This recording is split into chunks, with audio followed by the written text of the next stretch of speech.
Yesus menyelamatkan kita, Yesus memberikan segala sesuatu. Di dalam doa saya tadi, Yesus itu tidak saja menjamin masa kekekalan, tetapi Yesus itu menjamin tiap hari kita, di mana kita berada, khususnya ibu-ibu di dapur, bapak-bapak dalam pekerjaan, anak muda mungkin memikirkan pekerjaan, anak muda memikirkan studinya.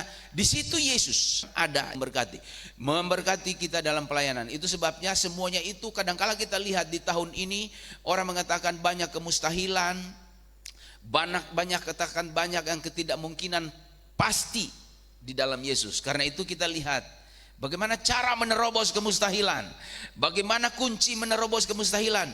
Di dunia ini ada kemustahilan, tapi di dalam Yesus kita pasti bisa menyelesaikan dan mengalahkan kemustahilan. Amin. Mari kita membaca Nehemia. Nehemia 4 ayat 10 sampai 20. Sama-sama ayat 20, baca dengan penuh penghayatan, terima berkat dari ayat itu. 2, 3. Dan kalau kamu mendengar bunyi sangkakala di suatu tempat, berkumpullah ke sana mendapatkan kami. Allah kita akan berperang bagi kita. Sekali lagi kalimat terakhir, Allah kita. 2, 3. Allah kita berperang bagi kita. Angkat tangan yang percaya, Allah kita berperang bagi kita 2024. Kalau kita berperang bisa kalah. Kalau kita berperang bukan berarti tembak-tembakan. Berperang artinya kita meraih sukses. Berperang artinya rumah tangga diberkati secara rohani, tidak harus secara jasmani. Sukacita itu berkat. Amin. Susah loh sukacita. Musenyum itu susah. Kenapa orang suka cepat tua? Karena cemberut terus di rumah. Lihat Pak, Bapak sama Ibu ini awet muda, berarti sukacita. Jangan-jangan yang muda-muda ini ya cepat tua karena punya masalah di sini. Di sini dikatakan bahwa Allah berperang untuk kita. Kalau Allah berperang untuk kita, kita bisa kalah atau menang? Kalah atau menang? Selesai khotbah kita. Ini khotbah terpendek. Menang. Nah, menangnya seperti apa? Tidak ada orang suka kalah kan? Suka menang. Tapi sudah dijamin Allah berperang untuk kita. Nah, sebelum kita melihat bagian ini, panjang ceritanya, latar belakang sampai ke bagian kita baca.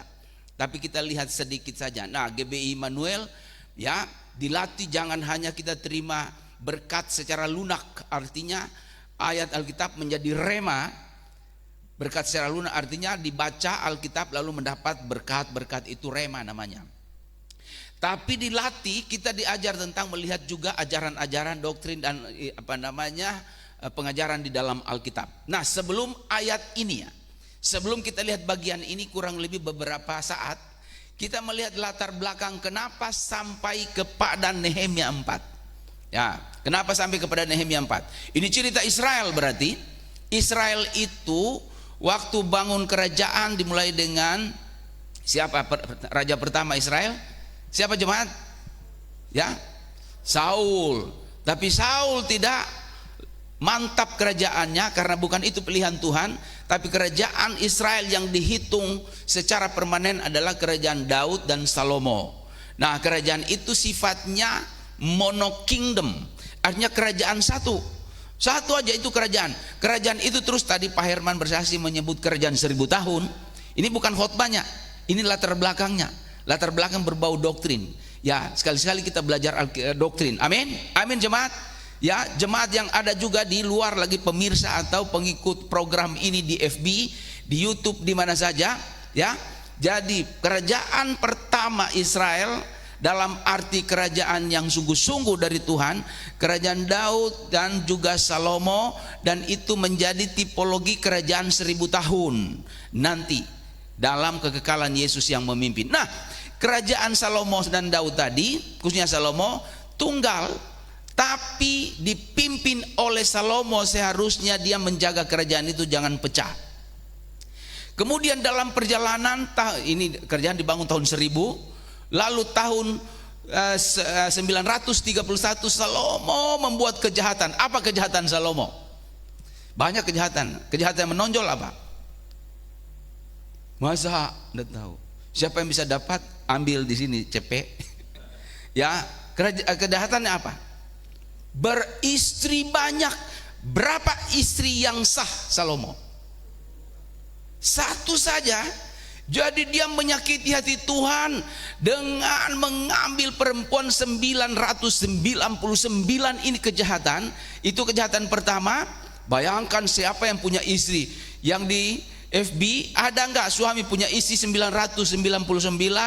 Ya, 2 saja udah dosa. Apalagi 999, bukan itu poinnya. 999 itu bukan orang Israel, orang Moab, orang Amon, orang Edom, penyembah-penyembah berhala, menyebabkan mereka menarik. Ini cantik-cantik mereka, ya. Dibedandanin dulu, dilulurin. Ini perempuan-perempuan ini dipakai bonding, mungkin bonding sudah ada waktu itu, dan sampai Salomo tertarik orang hebat itu, ya. Kalau bonding kita kalah, ya. Cuma-cemat bonding, bonding masuk satu kali di salon, baru 3 jam sudah kerontok lagi, sudah kribo lagi. Tapi ini saudara-saudara, nah Salomo dikatakan oleh Tuhan menista Tuhan karena beristrikan istri banyak, membawa dia untuk orang-orang yang orang-orang yang tidak taat kepada Tuhan itu mencondongkan dia sehingga terjadi penyembahan berhala, khususnya istri-istrinya. Ini yang menyebabkan Allah murka kepada Salomo. Jadi kadang-kala orang ya mengatakan bahwa kami bisa beristri 2-3 dong, Salomo punya istri banyak. Tidak benar. Isi yang dikehendaki Tuhan hanya 1. Jadi budaya yang mengatakan bahwa istri banyak karena Salomo punya istri banyak itu tidak pernah ada di dalam Alkitab. Apa akibatnya? Tahun 931 kerajaan tadi dipecah Tuhan jadi 2. Satu kerajaan utara yang diikuti oleh 10 suku, dan satu kerajaan selatan diikuti oleh 2 suku. Suku apa? Yehuda dan Benyamin. Nah, 2 kerajaan yang sudah dipecahkan Tuhan ini diharapkan Tuhan bersatu untuk mengagungkan Tuhan, tapi terjadi seperti Salomo, juga menyakiti hati Tuhan. Hukumannya adalah kerajaan utara di bawah Asyur tahun 722 dihancurkan oleh Asyur. Lalu kerajaan selatan ini yang paling parah, kerajaan Yehuda ini dihancurkan oleh Babel Nebukadnezar. Nah, ini parahnya Israel. Apa yang dihancurkan oleh Babel ini? Bait Allah, firman Tuhan porak-poranda, sudah tidak ada lagi firman Tuhan. Ibadah yang dibangun Salomo, bait Allahnya hancur. Lalu kemudian apa lagi? Tembok Yerusalem hancur karena Tuhan marah. Jadi di sini, ini baru pendahuluannya. Di sini mau mengatakan Allah tidak membiarkan dosa, Allah tidak senang kepada pelanggaran, Allah tidak senang. Salomo, siapa yang tidak tahu Salomo? Apa kurang hebatnya Salomo? Apa kurang luar biasanya Salomo? Hikmat kepandaiannya sampai orang-orang selatan, timur, barat, utara datang menyaksikan berkat yang diberikan Tuhan. Tapi kalau membuat dosa, Allah tidak pandang bulu. Nah, saudara-saudara yang diberkati Tuhan, jemaat yang diberkati Tuhan, jemaat-jemaat yang mengikuti program di media sosial FB, suami atau istri, anak, pemuda atau remaja, orang tua mau mengatakan bahwa Anda dan saya, kita semua diberkati Tuhan. Tapi ingat, kalau diberkati Tuhan tujuannya harus memuliakan Tuhan. Amin. Pada saat kita diberkati Tuhan lalu membuat kejahatan, membuat kesalahan, suami yang sudah diberkati Tuhan dalam rumah tanggamu, istri dalam rumah tanggamu diberkati Tuhan, anak-anak pekerjaan studinya diberkati Tuhan, menyakiti hati Tuhan, menjadi Salomo jilid 2, dan jilid 3 dan seterusnya. Salomo aja dicemeti Tuhan, apalagi kita. Siapa yang lebih hebat di hadapan Tuhan dibanding Salomo dan kita? Salomo. Nah, orang hebat begitu di mata Tuhan juga dihajar Tuhan kalau menyakiti Tuhan. Nah, pada saat mereka utara Israel sudah dibuang ke Asyur, Yehuda sudah dihancurkan ke Babel, semuanya sudah tidak ada kekayaan mereka. Kekayaan Israel bukan uang, uang gampang, makanan tidak ada kesulitan. Kekayaan Israel apa? Bait Allah, tembok, dan Alkitab. Justru kekayaan itu diaduk-aduk Tuhan, dan mereka tidak punya itu. Jadi kita melihat bahwa Kalau kita sudah diberikan kesenangan oleh Tuhan, rumah tangga sudah diberkati Tuhan, pekerjaanmu sudah diberkati Tuhan, usahamu lancar, studi pekerjaanmu luar biasa, ingat itu pekerjaan yang diberikan oleh Tuhan. Bait Allah saja diaduk-aduk Tuhan rata dengan tanah, Alkitab saja dibuang Tuhan seolah-olah dalam tanda petik, dan Israel merana, tembok Yerusalem hancur. Dan ketika mereka berdoa, dipulangin 3 kali. Orang Israel, Yehuda dipulangin. Pemulangan pertama dipimpin oleh Zerubabel. Tujuannya apa? Bangun lagi bait Allah. Karena sudah bertobat. Bangun bait Allah, mereka nangis, Tuhan kekayaan kami bait Allah bagaimana? Zerubabel rombongan pertama, bangun bait Allah. Kemudian sudah bangun bait Allah, sudah ada ini. Lalu bagaimana kami baca Alkitab? Alkitab nggak ada. Esra diutus Tuhan pemulangan kedua. Cari Alkitab, dan Esra lah yang mengkanonkan Kejadian sampai Maleaki, ya, lalu disahkan dalam konsili Jamnia. Lalu pemulangan ketiga, Israel berdoa, Yerusalem sudah punya Alkitab, Yerusalem sudah punya bait Allah, walaupun tidak semegah. Bagaimana temboknya? Bagaimana kami beribadah dengan tenang? Diutuslah Nehemia. Nah, ini nih pemulangan ketiga oleh Nehemia. Catatan dalam pendahuluan ini sudah ada 3, bahwa Tuhan punya kemurahan. Amin. Walaupun sudah dihancurkan, kalau kita berdoa bilang tobat, Tuhan Allah Maha Kasih memulangkan lagi mereka. Salomo nenek moyang mereka sudah buat kejahatan, tidak diperhitungkan kepada keturunannya, dipulangkan lagi ke tempat berkat. Saudara dan saya, jemaat yang ada di FB mengikuti program ini, kita bisa jatuh karena melanggar Tuhan. Tuhan banyak kasih anugerah, minta pengampunan, akan dikembalikan lagi kepada berkat yang luar biasa. Nah, pemulangan ketiga ini yang kita renungkan, bahwa pemulangan ini ketiga membuat tembok. Tembok ini susah. Tembok ini susah, karena itu kita merenungkan tema apa? Menerobos, kunci menerobos kemustahilan. Susah. Jadi ada 3 kunci menerobos kemustahilan. Kalau kita lihat, tolong seorang membaca ayat 10. Haleluya, haleluya. Jangan takut. Jadi hal pertama ya, menerobos kemustahilan. Mustahil dulu nih. Mustahil, tadi Pak Herman bersaksi. Itu orang kadangkala ya, yang tidak mau melihat masa depan, bawaannya tidak bisa lakukan. Saya lelah, saya ngantuk, sakit gigi, sakit rambut, sakit gusi dan segala macam. Tidak mau berdoa dan segala macam, tidak mau kerja, tidak bisa. Kalau tidak bisa, ini orang ini yang punya hak mengatakan tidak bisa, ya, karena mustahil membangun tembok. Karena kita lihat kemustahilannya itu apa. Tapi hal pertama, obat dari kemustahilan pertama adalah optimis. Yang percaya katakan amin. Optimis, ayat 10 ditambah dengan ayat 14 tadi. Optimis, kesimpulannya optimis tapi bersama Allah, bukan optimis bersama uang, bukan optimis bersama dukun, bukan optimis bersama kekuatan kita, bukan optimis bersama kepandaian, bukan optimis bersama orang yang menjadi backingan kita. Tapi optimis harus bersama Yesus. Mau optimis sehebat apapun, kalau di luar Yesus tetap jatuh, tetap gagal. Tapi optimis harus bersama. Ini catatannya, bukan karang-karang kita GBI Immanuel. Ini catatannya, optimis bersama Allah. Kalau begitu optimis untuk apa? Apa sih kemustahilannya? Kita lihat satu persatu. Di ayat 10b dikatakan tadi, pekerjaan kita apa nih? Banyak, besar. Pekerjaan kita besar. 2024 itu masih jauh sampai Desember. Apakah kita bisa sukses dalam pekerjaan? Apakah jemaat yang di dalam media sosial ini sudah bisa pastikan engkau sukses sebagai suami, sebagai istri, bisa sukses dalam pekerjaan, sebagai anak muda, sebagai anak-anak, sebagai kita? Apakah kita bisa memastikan pekerjaan luas, pekerjaan besar? Secara manusia orang Israel mengatakan mustahil. Kenapa mustahil? Perhatikan, ini ada 2 isi mustahil. Ayat 4 di sana mengatakan ada hinaan. Coba baca ayat 4 cepat-cepat yang belum dibaca tadi. Ya, seseorang menyiapkan ayat 2 dan 3. Ayat 4 dulu. Ayat, ya, terus.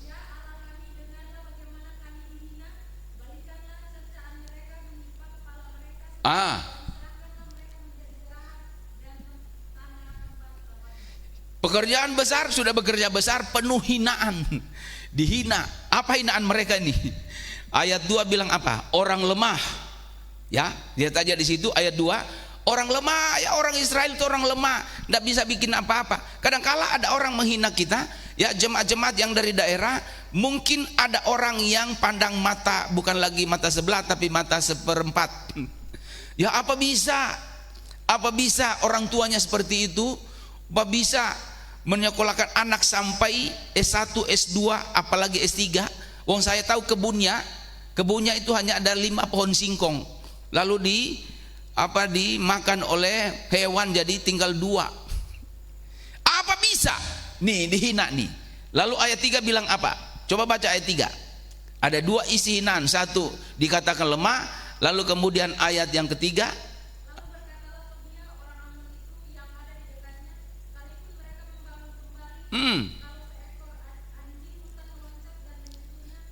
iya. Apa? Hinaan kedua apa? Ora itu apa? Tidak, ora mutu, tidak bermutu. Jadi apa dikerjakan itu anjing masih lebih kuat. Bayangkan ini pekerjaan besar. Pekerjaan Allah dibilang sebagai pekerjaan yang tidak bermutu. Dilewati anjing hancur. Hati-hati jangan menghina pekerjaan Tuhan. Ya, jangan menghina apa yang dikerjakan untuk pekerjaan Tuhan. Itu bisa fatal. Nah, ini yang disebut dengan kemustahilan. Bagaimana bisa? Bagaimana mungkin? Ini luar biasa. Apalagi satu nih, ayat 10a sudah dibaca tadi. Kekuatan kami apa ini? Merosot. Jadi pekerjaan besar, ada hinaan. Lalu kedua apa lagi? Kekuatan kami apa? Merosot. Sinetribe itu bahasa aslinya. Merosot itu bukan sekedar merosot. Kekuatan merosot biasanya, aduh saya merosot, kekuatan tidak bisa ibadah. Kasih aja Supermi langsung kuat. Bukan ini, sinetribe itu terjemahannya to break in pieces. Hancur berkeping-keping. Bayangkan, pekerjaan begitu banyak, penghalang begitu banyak, penghina ada di mana-mana, musuh begitu banyak, kami kekuatan hancur berkeping-keping. Apa ada kemungkinan bisa bekerja besar, sukses? Tidak bisa. Itu sebabnya dikatakan tadi kesimpulannya mustahil. Mustahil. Nah, kita masuk kepada berkat kita. Jadi sekali lagi, jemaat yang di FB, jemaat yang ada di sini, jemaat di mana saja lagi, dunia ini ada kemustahilan. Mustahil bisa bangun pekerjaan suami-suami, mustahil istri-istri bisa mengatur rumah tangga yang bisa menjadi berkat, mustahil anak-anak yang bisa sukses, mustahil pelayanan bisa maju ke depan, mustahil. Ini ditunjukkan oleh sikap orang-orang Yahudi. Tapi Allah punya cara lain. 1, memberikan kekuatan menerobos menerobos kemustahilan dikatakan tadi. Sekarang lihat ayat yang kita mau katakan di sini 14a tadi apa? Kita hadapi secara optimis. Amin. Optimis itu apa? Beda optimis dengan pesimis.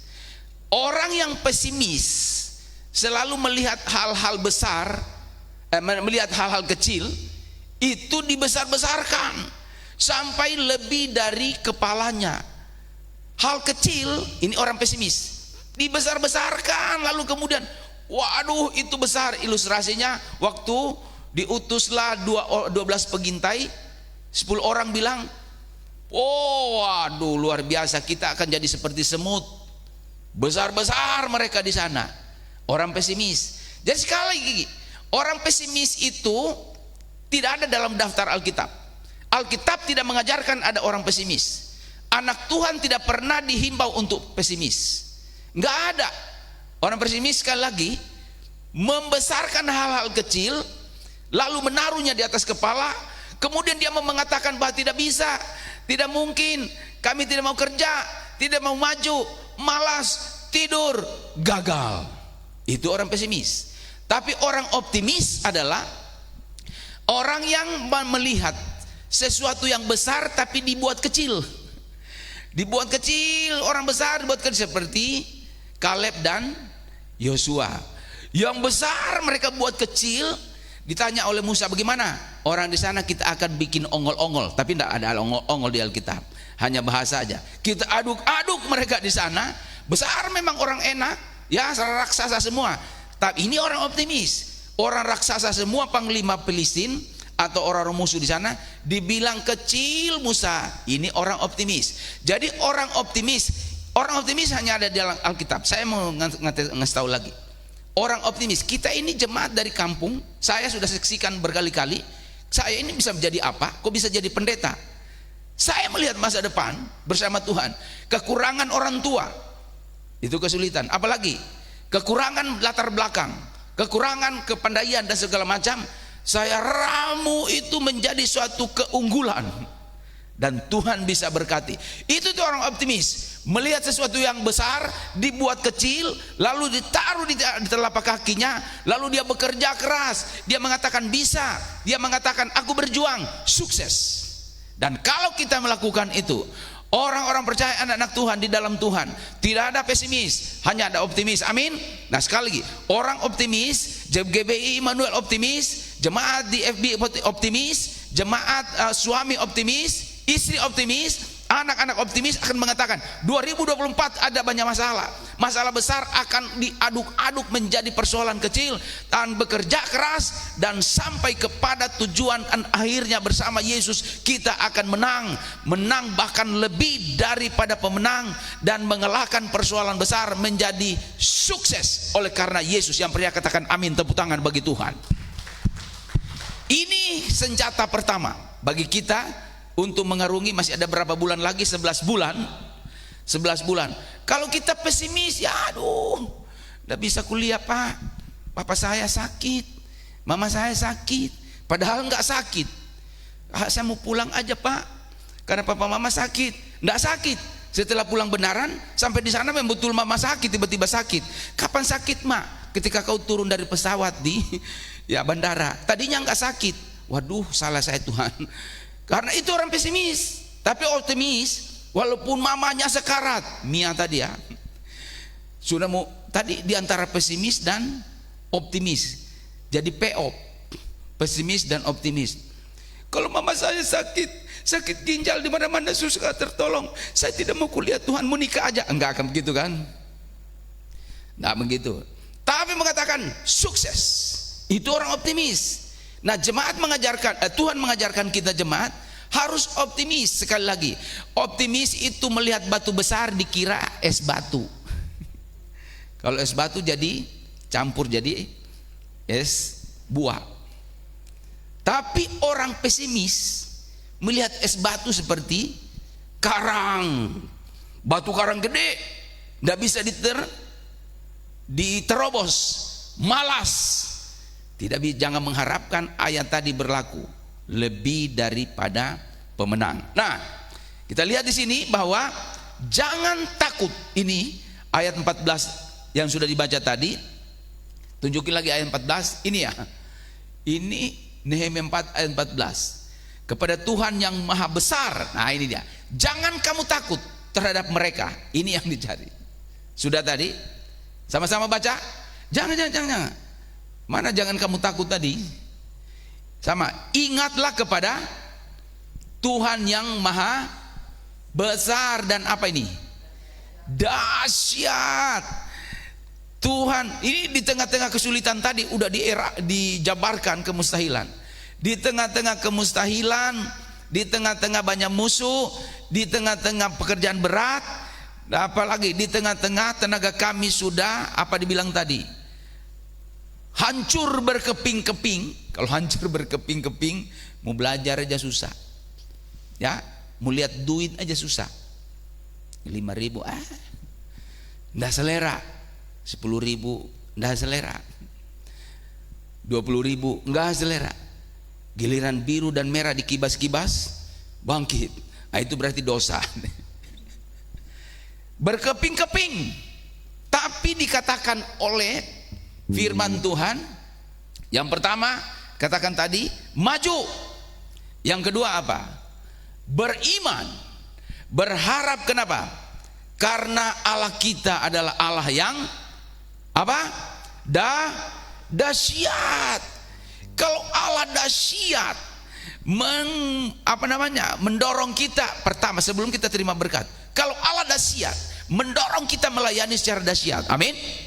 Kalau Allah dahsyat mendorong kita memuji Tuhan secara dahsyat. Jadi tidak ada. Kalau orang punya Allah yang dahsyat, Allah kita dahsyat. Amin. Kalau kita dahsyat, jangan dulu pikirkan berkat. Kalau Allah dahsyat, suami-suami, Allah kalian dahsyat atau tidak? Istri-istri, Allah kalian dahsyat atau tidak?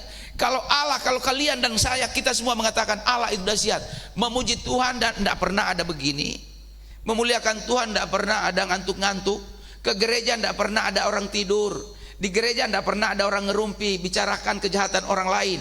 Kalau Allah itu dahsyat, tidak pernah ada di gereja ya main HP, SMS bulian kepada orang lain. Itu tanda orang yang tidak punya Allah yang dahsyat. Allah dahsyat dimulai dengan menyembah secara dahsyat. Allah kita dahsyat dimulai dengan doa secara dahsyat. Allah dahsyat dimulai dengan WL secara dahsyat. WL harus secara dahsyat. Singer secara dahsyat. Tadi WL singer secara dahsyat. Amin. Amin aja supaya kita senang. Harus dahsyat. Karena Allah dahsyat, enggak imbang dong. Ya. Alkitabnya bilang lagunya Allah dahsyat. Allah dahsyat. Kenapa memuji seperti ini? Kos 3 bulan belum dibayar, Pak. Kos 3 bulan 1 tahun tidak bisa mempengaruhi Allah dahsyat. Tapi bayar juga nanti. SPP, ini jemaat kita banyak yang sekolah ya. SPP belum dibayar 3 semester, lagunya Allah dahsyat, di gereja tetap Allah dahsyat. Tapi datang besok ke bendaharanya. Jangan bilang Allah dahsyat berarti lunas dong. Allah dahsyat. Berdoa supaya Tuhan melakukan yang dahsyat. Amin. Nah, dikatakan di dalam hal pertama ini Allah dahsyat. Jadi sudah cukup. Tuhan sudah bilang, jangan takut. Ada masalah 2024, jangan takut, maju. Ya, optimis. Itu optimis itu isinya 2. Jangan takut, maju, lalu kemudian Allah dahsyat, selesai. Sehingga saya mengatakan di awal tadi ada alasannya.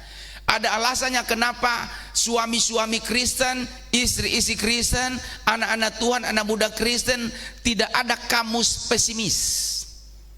Lihat di Alkitab, tidak ada kamus pesimis. Optimis.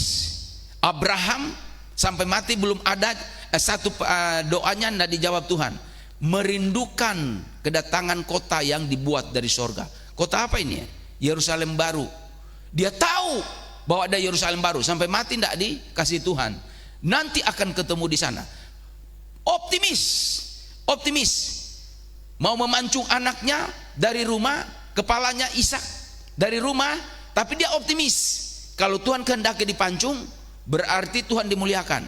Tapi kalau Tuhan tidak kehendaki, pasti Tuhan sediakan. Optimis, terjadi sesuai dengan kehendak Tuhan dan kehendak Dia, bahwa Tuhan siapkan. Jadi sekali lagi catatan di dalam Alkitab ini sengaja diulang-ulang karena ada begitu besar, begitu banyak jemaat suami istri, jemaat anak muda merintih-rintih padahal pegang Alkitab. Begitu banyak orang menangis-nangis melihat tatapan masa depan 2024 akan menjadi apa, padahal sudah di dalam ibadah, sudah ada di dalam doa, sudah sedang mendengar firman Tuhan, masih ragu, masih takut, apakah orang tuaku bisa sekolahkan saya, apakah orang tuaku bisa sanggup sampai selesai. Kuno, saya selalu mengatakan kalimat ini, Yesus dahsyat. Amin. Yesus dahsyat. Kalau Yesus dahsyat, jangan permalukan Yesus karena iman kita tidak sampai kepada yang dahsyat. Katakan tadi optimis. Itu yang pertama.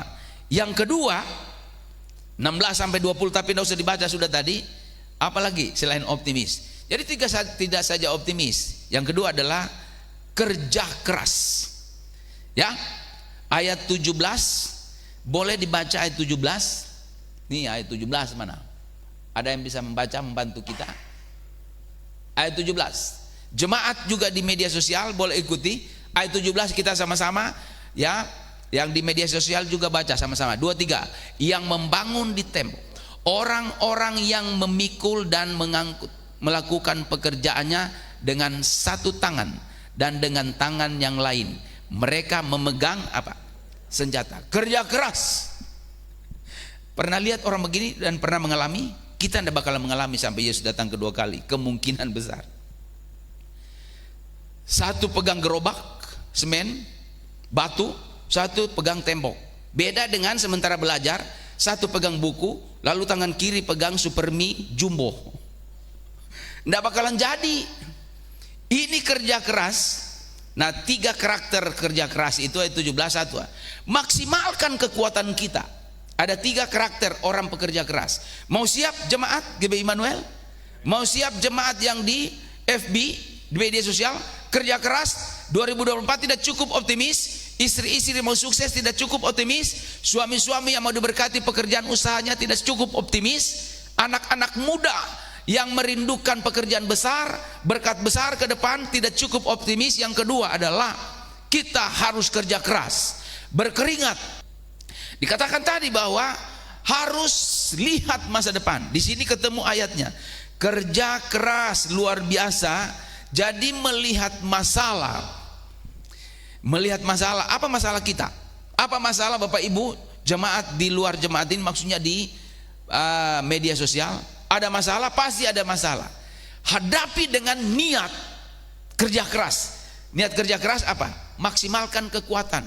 Kita punya kemampuan, kita punya talenta, kita punya apa saja yang diberikan Tuhan. Dikatakan di ayat itu, dikatakan tadi, ya, orang-orang yang memikul dan mengangkut, melakukan pekerjaannya dengan satu tangan dan tangan lainnya memegang senjata. Jadi 2 tangan punya potensi.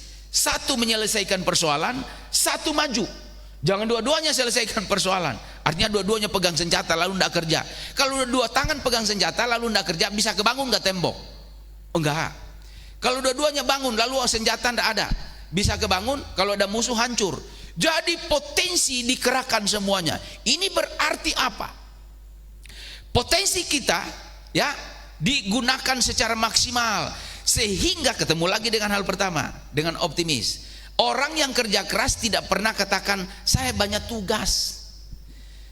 Orang ini tidak bilang begini, Nehemia saya tidak mau kerja, ada banyak musuh.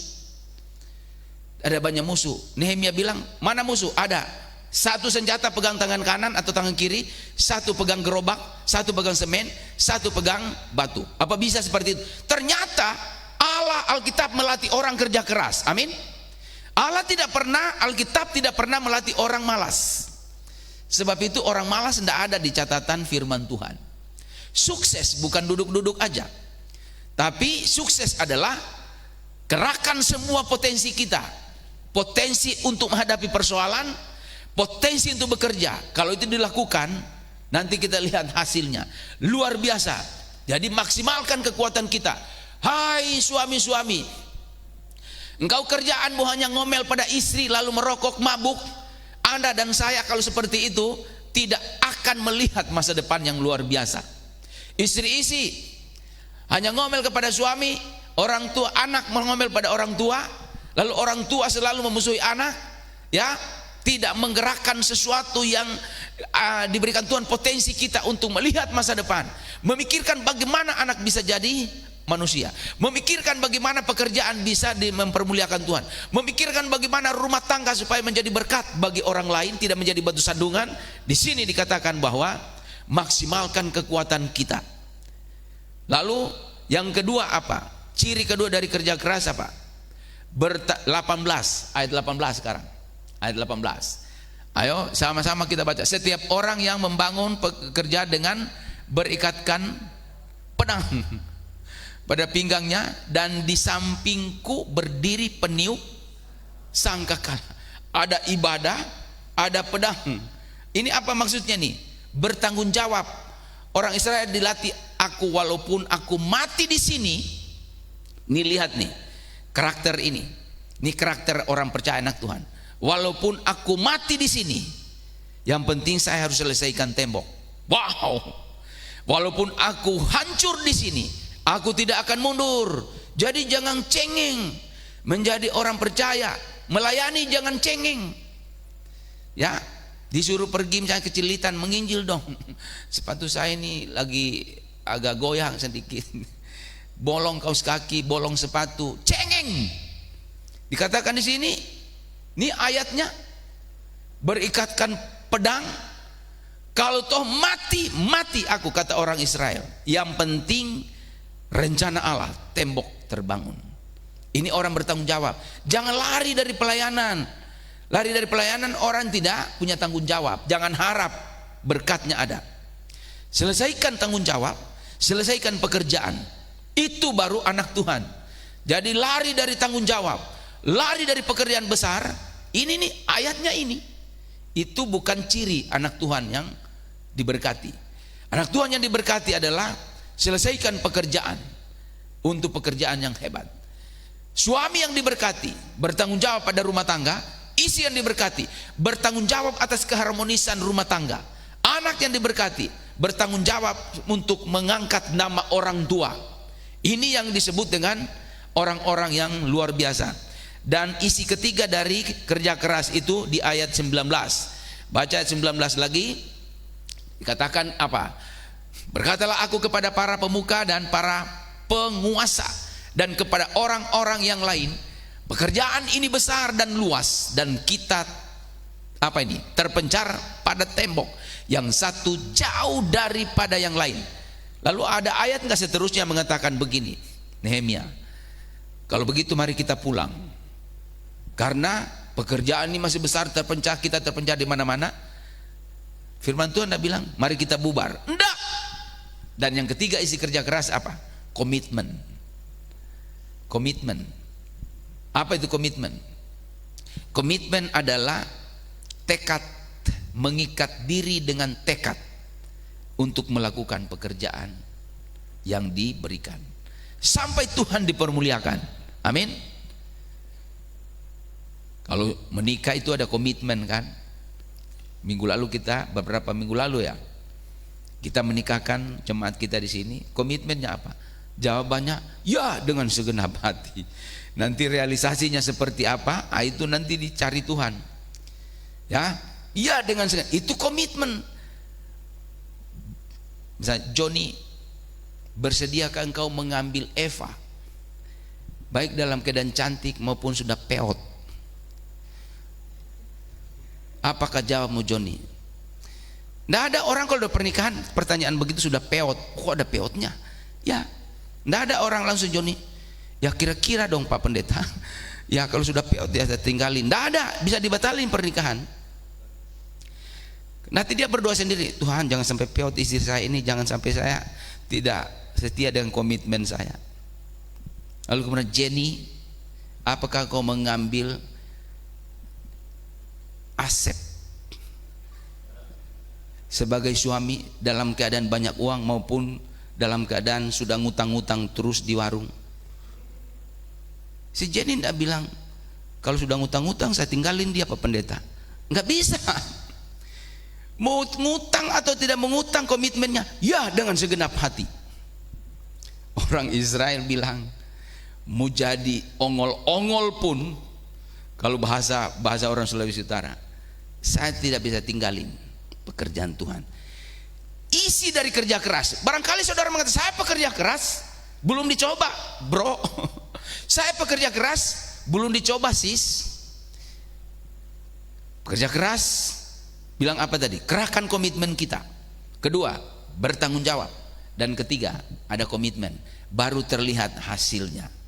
Dan yang ketiga ayat 20. Ini ayat terakhir. Mana 20? Dan kalau kamu mendengar bunyi sangkakala di suatu tempat, berkumpullah ke sana, mendapatkan kami Allah kita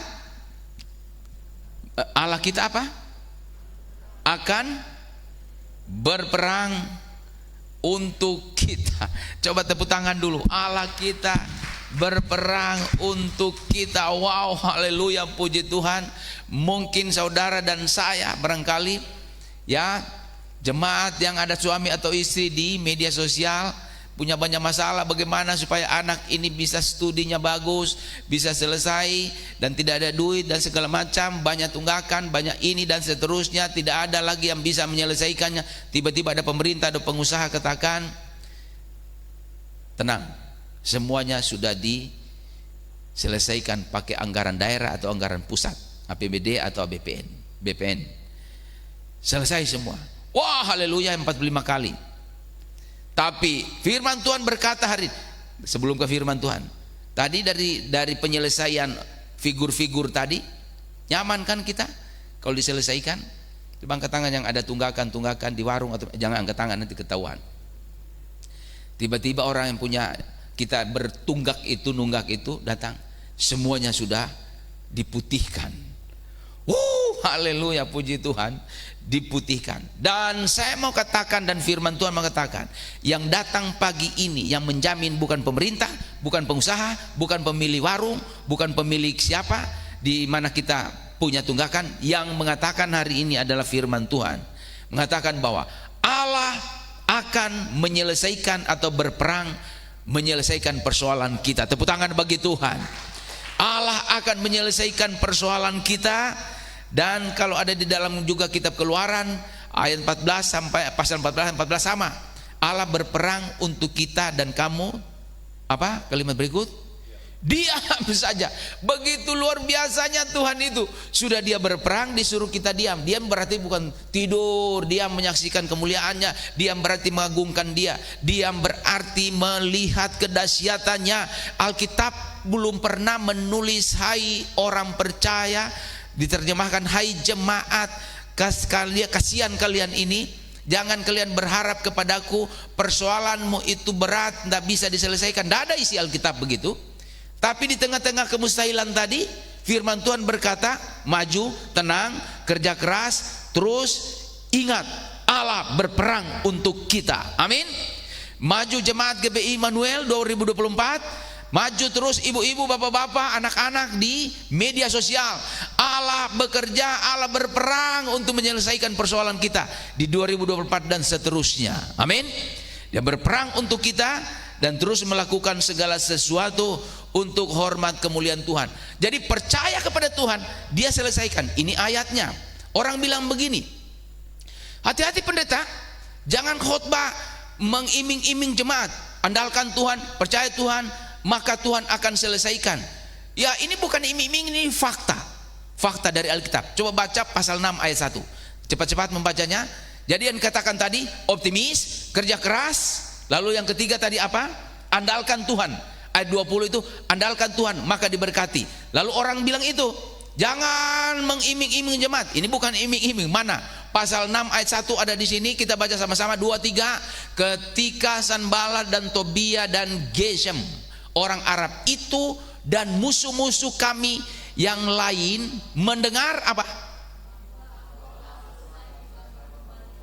Cukup. Sukses kan? Sukses atau gagal tembok ini? Sukses. Alkitab bilang optimis, kerja keras, andalkan Tuhan, sukses. Dasar inilah kita berkhotbah, dasar inilah saya berkhotbah, mengeksposisi bagian ini, sehingga dasar ini saya berani mengatakan, suami-suami optimis di hadapan Tuhan, kerja keras, andalkan Tuhan, maka engkau diberkati Tuhan, sukses. Jemaat GBI Immanuel optimis, kerja keras, andalkan Tuhan, sukses. Amin. Itu iman. Soal nanti jawaban Tuhan belum dijawab atau nanti tidak dijawab, urusan Tuhan. Tapi kita mau publikasi bahwa kerja keras, andalkan Tuhan, optimis, catatan pagi ini, tembok selesai. Dasar inilah yang mau diinformasikan kepada kita semua, sampaikan kepada orang lain. Jadi jangan percaya orang atau siapa jemaat, bahkan pendeta selalu mengatakan, ya pendeta-pendeta tertentu mengatakan, jangan khotbah membohongi jemaat, percaya pada Alkitab, percaya pada Yesus, nanti akan diberkati. Itu khotbah seperti apa kata dia? Kan tidak mungkin mengatakan, jemaat jangan percaya pada Tuhan karena belum tentu dia bisa jawab. Enggak ada khotbah kayak begitu. Bukan harapan, tapi optimis, kerja keras, andalkan Tuhan. Data mengatakan tembok selesai. Aplikasi ke jemaat kita, aplikasi ke rumah tangga masing-masing, suami, istri, anak-anak, studi anak-anak, pekerjaan, kerja keras, andalkan Tuhan dan optimis, maka 2024 menjadi kemenangan besar bagi kita, bahkan lebih daripada pemenang. Yang percaya katakan amin. Tepuk tangan bagi Tuhan. Ini yang dijanjikan Tuhan bagi kita pagi ini. Dengan demikian Tidak ada alasan sebenarnya bagi kita untuk kecut dengan masalah hidup, kecut dengan pekerjaan kita, pelayanan kita. Tadi sudah ada kesaksian dari Mia. Mungkin Tuhan bikin sesuatu yang lebih besar dari pikiran Mia. Amin ya. Awalnya mungkin tidak sukses dalam PKL karena orang tua seperti apa, bagaimana hari Senin sampai Sabtu kerja atau mengajar. Tidak mungkin bolos hari Minggu aja, kan harus dirawat orang tua. Tapi Tuhan buat sedemikian rupa sampai orang tua bisa tertolong. PKL, PPL tidak gagal, menerobos kemustahilan. Ini ayatnya, ini ayatnya. Kita pegang ini. Soal dia, Tuhan bilang tunggu, Tuhan bilang jawab hari ini, bahkan bilang tidak dijawab, itu juga jawaban. Kita terima karena itu dari Tuhan. Tapi iman kita berkata, bersama Tuhan dia akan melakukan perkara besar, karena dia sendiri yang berperang untuk kita. Amin. Terpujilah Tuhan. Jadi indah bersama Yesus. Bersama Yesus. Nah, mari kita maju ke depan. Maju tatap 2024. Berikan yang terbaik untuk Tuhan. Berikan yang indah di mata Tuhan. Rubah, barangkali ada kekurangan-kekurangan 2023. Mari kita bertanggung jawab dalam pekerjaan pelayanan kita. Mari kita optimis, bergantung sungguh-sungguh kepada Tuhan, dan buang kemalasan, buang pesimis, kerja keras, nama Tuhan dipermuliakan. Mari kita berdoa.